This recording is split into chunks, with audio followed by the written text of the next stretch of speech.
ગાંધીધામમાં વિશ્વ પર્યાવરણ દિવસ નિમિત્તે વિશેષ હરિત પહેલ અંતર્ગત વૃક્ષારોપણ તથા નિઃશુલ્ક રોપા વિતરણ કાર્યક્રમ યોજાયો. કચ્છના આર્થિક પાટનગર ગાંધીધામમાં સાહિત્ય ક્ષેત્રે પણ વિવિધ સંસ્થાઓ કાર્યરત છે. પુસ્તક પરબ દ્વારા દર મહિનાના પહેલા રવિવારે પુસ્તકના આદાન પ્રદાન માટે કાર્યક્રમ યોજવામાં આવે છે. ગત રોજ 1788 પુસ્તકનું આદાન પ્રદાન કરવામાં આવ્યું હતું. સંસ્થાની પ્રવૃત્તિને બિરદાવવા માટે મનપાના મેયર દિવ્યાબેન નાથાણીએ પણ મુલાકાત લઈ જરૂરી સહયોગની ખાતરી આપી હતી.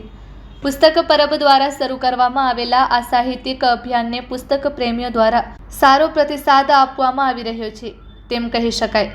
1788 પુસ્તકોનું આદાન પ્રદાન કરવામાં આવ્યું હતું, જેમાં 385 પુસ્તકનું વિતરણ અને 1403 બુક પરત આવી હતી.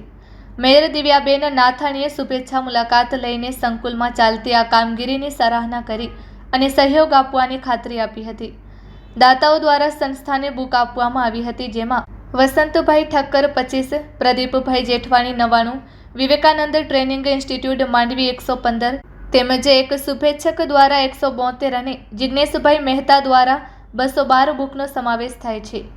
દાતા અને પુસ્તક પ્રેમીઓનો સંસ્થાના સતીશભાઈ મોતા, સુરેશ લાલવાણિયાએ આભાર વ્યક્ત કર્યો હતો. આ ઉપરાંત કાર્યક્રમ દરમિયાન લાઇમલાઇટ લેબ ગ્રોન ડાયમંડ અને પુસ્તક પરબના સંયુક્ત ઉપક્રમે પર્યાવરણ સંરક્ષણ, વૃક્ષારોપણ અને વાંચન સંસ્કૃતિને પ્રોત્સાહન આપવા ઉપસ્થિત નાગરિકોને સંદેશ આપવામાં આવ્યો હતો. આ અવસરે મુલાકાતે આવેલા દરેક વ્યક્તિને નિઃશુલ્ક છોડના રોપા વિતરણ કરવામાં આવ્યા હતા. આયોજકો દ્વારા લોકોને વધુમાં વધુ વૃક્ષો વાવી હરિયાળું અને સ્વચ્છ પર્યાવરણ નિર્માણમાં યોગદાન આપવા અપીલ કરવામાં આવી હતી.